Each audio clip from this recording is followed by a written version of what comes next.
Let's start with the ordinary. These are common to all believers, fought through daily faithfulness. Number one, temptation. These are the ordinary assaults that lure us to sin.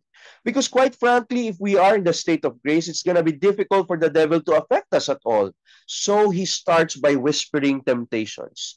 Next, accusation and lies. He may well be suffering some psychological disturbances, but we cannot divorce it completely from the possibility that he was also experiencing something spiritual. And the accusation, remember, in the Bible, the Lord tells us that the devil is the great accuser. The devil can use that accusation.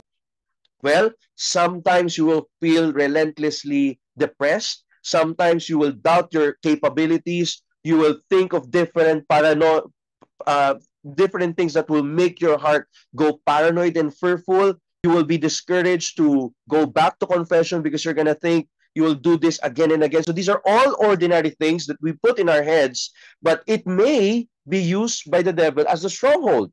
Anything that robs away our peace can be both psychological and spiritual. That's why we need to learn how to discern.